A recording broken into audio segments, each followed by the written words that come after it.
সূরাতুল ফাতিহা মাত্র 3 বার পাঠ করে মহান রব্বুল আলামিনের এই অসাধারণ এক শব্দের নামের জিকিরটি করুন মাত্র 100 বার। প্রিয় দর্শক, আপনি যদি আমলটি সুন্দরভাবে করতে পারেন, বিশুদ্ধভাবে ইখলাসের সহিত, ঈমান ও ইয়াকিনের সহিত, ইনশাআল্লাহ আপনার জীবন হতে কঠিন বিপদ মুসিবত দূর হয়ে যাবে। যে বিপদ, যে মুসিবত কিছুতেই দূর হচ্ছে না, অনেক কিছু করছেন, এর পরেও বিপদকে আপনি হটাতে পারছেন না, বিপদ হতে আপনি রক্ষা পাচ্ছেন না, ইনশাআল্লাহ আল্লাহ সুবহানাহু তাআলা পরের দিনই আপনাকে কঠিন বিপদ মুক্ত করে দেবেন। যে বিপদ, যে মুসিবত, যে সমস্যা আপনাকে পেরেশান করে রেখেছে, ইনশাআল্লাহ মহান রব্বুল আলামিনের ইচ্ছাতে এই মুসিবত, এই সমস্যা, এই কঠিন বালা দূর হয়ে যাবে। আপনি স্বস্তি পাবেন, রক্ষা পাবেন, আল্লাহ পাক আপনাকে হেফাজত করে দেবেন ইনশাআল্লাহ।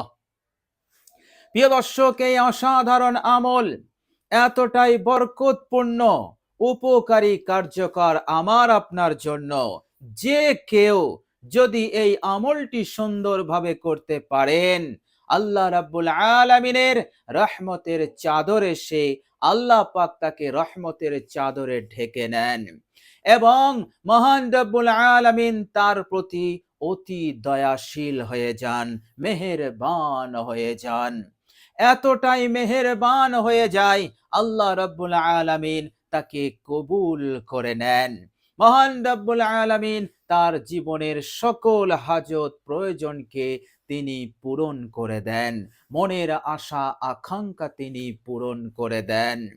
বান্দা যদি আর্থিক সংকটের মধ্যে থাকে, অনেক টাকার ঋণগ্রস্ত হয়ে থাকে, এইভাবে করে কারুবারে বরকত নেই, ব্যবসাতে বরকত নেই, চাকরিতে প্রমোশন হচ্ছে না, চাকরি পাওয়ার জন্য ছুটাছুটি করছে কিন্তু চাকরি পাচ্ছে না, প্রিয় দর্শক, আল্লাহ রাব্বুল আলামিন তিনি বরকত দান করে দেবেন, মনের উদ্দেশ্যকে তিনি পূরণ করে দেবেন।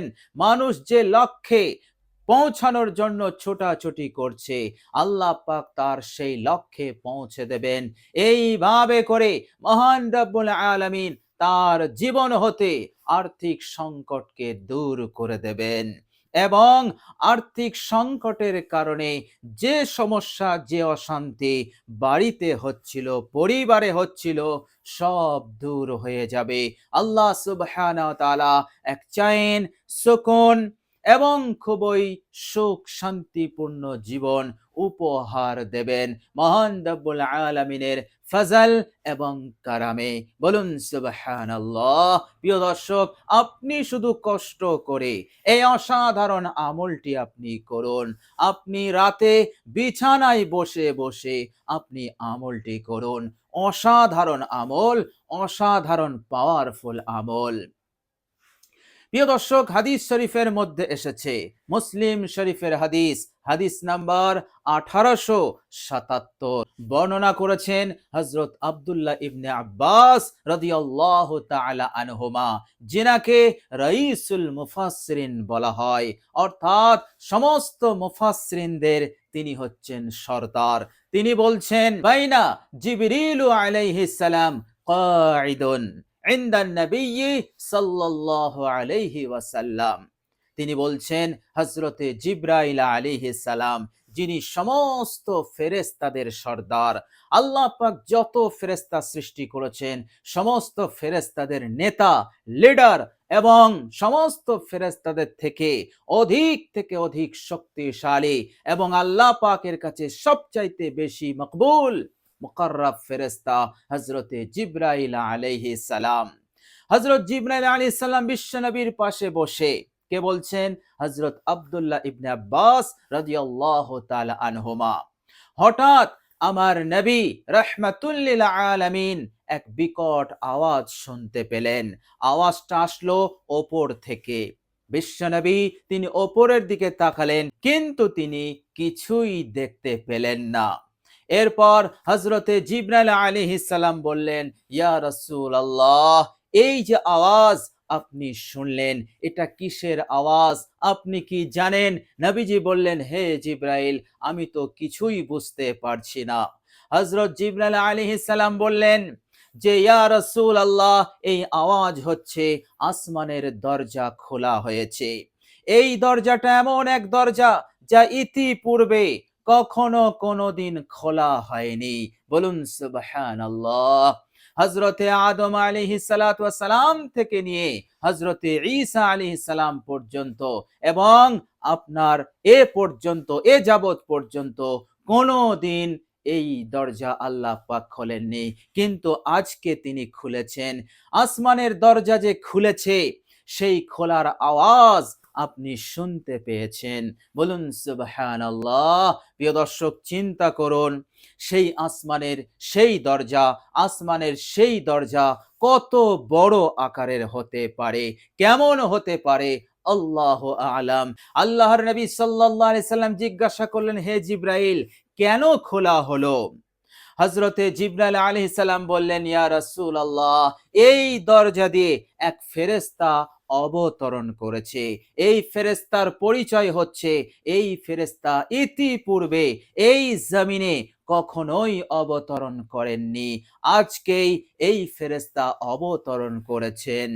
আল্লাহর নবী সাল্লাল্লাহু আলাইহি সাল্লাম জিজ্ঞাসা করলেন, হে জিবরাইল, অবতরণ করার উদ্দেশ্য কি? হযরত জিবরাইল আলাইহিস সালাম বললেন, ইয়া রাসূলুল্লাহ, ইয়া হাবিবাল্লাহ, এই ফেরেশতা আমার কাছেই এসে গেছে, আপনি তার জবান হতে শুনুন কি উদ্দেশ্যে আল্লাহ পাক তাকে পাঠিয়েছে। প্রিয় দর্শক, হাদিস শরীফের মধ্যে এসেছে, এই ফেরেশতা সর্বপ্রথম আল্লাহর নবী সাল্লাল্লাহু আলাইহি সাল্লামকে সালাম দেন।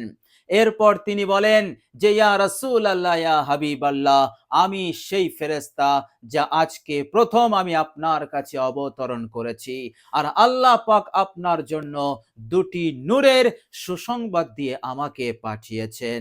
বলুন সুবহানাল্লাহ। সেই দুটি নূর বিশ্বনবী সাল্লাল্লাহু আলাইহি সাল্লামের ওসিলাতে আমরা উম্মতে মুহাম্মাদি লাভ করতে পেরেছি। প্রিয় দর্শক, সেই দুটি নূরের মধ্যে এক নম্বর হচ্ছে, সেই ফেরেশতা বলল, ইয়া রাসূলুল্লাহ, একটি নূর হচ্ছে সূরাতুল ফাতিহা। বলুন সুবহানাল্লাহ, আলহামদু শরীফ। এই সূরা এমন এক সূরা যে এই সূরার ন্যায় ইতিপূর্বে কোন ঐশী গ্রন্থে, কোন আসমানি কিতাবে এমন সূরা আল্লাহ পাক নাজিল করেননি। বলুন সুবহানাল্লাহ। এই জন্য আলহামদু শরীফের ফজিলত অন্যান্য সূরার তুলনায় অনেক অনেক বেশি। এই সূরাকে বলা হয় উম্মুল কোরআন, কোরআনুল কারীমের মা। এই সূরাকে বলা হয় উম্মুল কোরআন, অর্থাৎ কোরআনুল কারীমের মা। প্রিয় দর্শক, কোরআনুল কারীমে আল্লাহ সুবহানাহু ওয়া তাআলা যা কিছু আলোচনা করেছেন, তার সংক্ষিপ্ত আলোচনা আল্লাহ পাক সূরা ফাতিহার মধ্যে করে দিয়েছেন। বলুন সুবহানাল্লাহ। প্রিয় দর্শক, সূরাতুল ফাতিহা পড়া মানেই আপনি তাওরাত পড়ে ফেললেন, আপনি জাবুর পড়ে ফেললেন, আপনি ইনজিল পড়ে ফেললেন। সূরা ফাতিহা তেলাওয়াত মানেই আপনি যত ঐশী গ্রন্থ আছে সবগুলো তেলাওয়াত করলে যে সওয়াব হতো, সেই সওয়াব আপনি পেয়ে গেলেন। বলুন সুবহানাল্লাহ। প্রিয় দর্শক, সেই ফেরেশতা বললেন, ইয়া রাসূলুল্লাহ, আর দ্বিতীয় নম্বর নূর হচ্ছে সূরা বাকারার শেষ দুটি আয়াত। আল্লাহর নবী সাল্লাল্লাহু আলাইহি সাল্লামকে আরো বলা হলো, ইয়া রাসূলুল্লাহ, এই নূর যে কেউ তেলাওয়াত করবে, আল্লাহ পাক সাথে সাথে কবুল করে নেবেন। বলুন সুবহানাল্লাহ। প্রিয় দর্শক, আলহামদু শরীফের খাসিয়াত, এর মধ্যে যে কত ফজিলত আছে, বরকত আছে, বলে শেষ করা যাবে না। সুতরাং আপনি সূরা ফাতিহা ঘুমানোর আগে বিছানায় বসে মাত্র 3 বার তেলাওয়াত করে নিন। এরপর আপনি এই অসাধারণ মহান রব্বুল আলামিনের নামের জিকিরটি আপনি করুন, ইনশাআল্লাহ ফলাফল আসবেই আসবে, বিপদ মুক্ত আপনি হবেনই হবেন।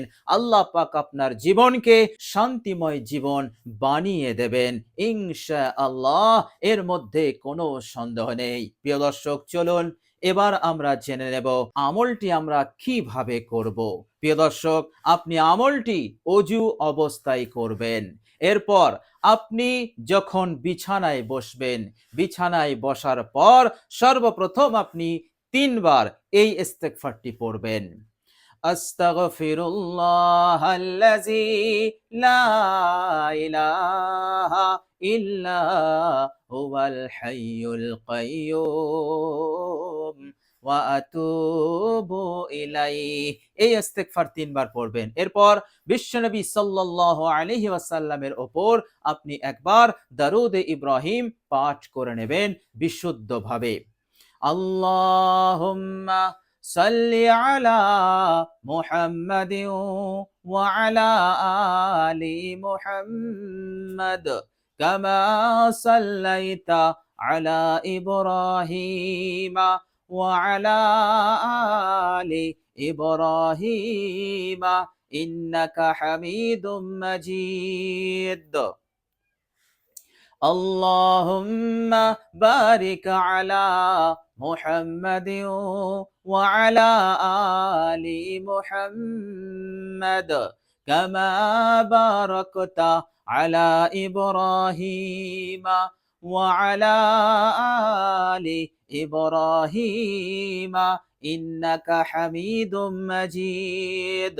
প্রিয় দর্শক, দরুদে ইব্রাহিম হয়ে গেলে এবার আপনি সূরাতুল ফাতিহা আলহামদু শরীফ আপনি তেলাওয়াত করবেন মাত্র ৩ বার বিসমিল্লাহ সহ। প্রিয় দর্শক, একবার আমি আপনাদের সম্মুখে তেলাওয়াত করছি। আউযু বিল্লাহি মিনাশ শাইতানির রাজীম। বিসমিল্লাহির রহমানির রহিম।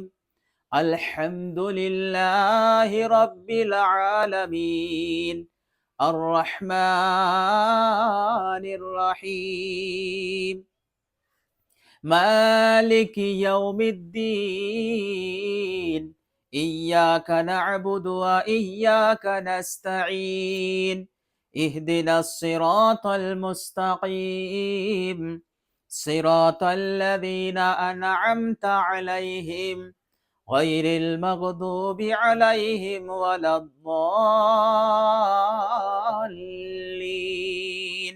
প্রিয় দর্শক, আপনি এইভাবে করে বিসমিল্লাহ সহ ৩ বার সূরা ফাতিহা পাঠ করবেন। ৩ বার হয়ে গেলে প্রিয় দর্শক মনে রাখবেন, সূরা ফাতিহা শুধু একটি সূরা নয়, এটি একটি ইসমে আযম। বলুন সুবহানাল্লাহ। তো আপনি সুন্দর করে এই সূরাটি সূরা ফাতিহা ৩ বার তেলাওয়াত করে নেবেন। এরপর আপনি আল্লাহ পাকের এই অসাধারণ পাওয়ারফুল নামের জিকিরটি করবেন। প্রিয় দর্শক, নামটি হচ্ছে ইয়া ওয়াহ্হাবু, ইয়া ওয়াহ্হাবু, ইয়া ওয়াহ্হাবু। প্রিয় দর্শক, এইভাবে করে আপনি ১০০ বার পাঠ করবেন ইনশাআল্লাহ। আল্লাহ রাব্বুল আলামিন আপনাকে পরের দিনই আপনাকে সমস্ত বিপদ পেরেশানি টেনশন হতে আপনাকে মুক্তি দিয়ে দেবেন ইনশাআল্লাহ, এর মধ্যে কোনো সন্দেহ নেই। কেননা আল্লাহ রাব্বুল আলামিন এই আমলে এত খুশি হবেন, এত খুশি হবেন যে আল্লাহ সুবহানাহু ওয়া তাআলা আপনার সকল হাজত প্রয়োজন আশা আকাঙ্ক্ষা পূরণ করে দিয়ে আপনাকেও খুশি করে দেবেন ইনশাআল্লাহ। প্রিয় দর্শক, আল্লাহ রাব্বুল আলামিনের কাছে দোয়া করি আল্লাহ রাব্বুল আলামিন যেন আমাদেরকে কবুল করে নেন। আর পেরেশানি বিপদ আপদ মুসিবত হতে, আর্থিক কষ্ট হতে, সমস্যা হতে আল্লাহ পাক যেন আমাদেরকে হেফাজত করেন। আমিন সুম্মা আমিন। প্রিয় দর্শক, কমেন্ট বক্সে একবার আমিন লিখে দেবেন। আজ এ পর্যন্তই। সকলে ভালো থাকবেন, সুস্থ থাকবেন। ভিডিওটি ভালো লাগলে একটি লাইক এবং শেয়ার করে দেবেন। প্রিয় দর্শক, শেষে আমার আন্তরিক সালাম নেবেন। আসসালামু আলাইকুম ওয়া রাহমাতুল্লাহি ওয়া বারাকাতুহু।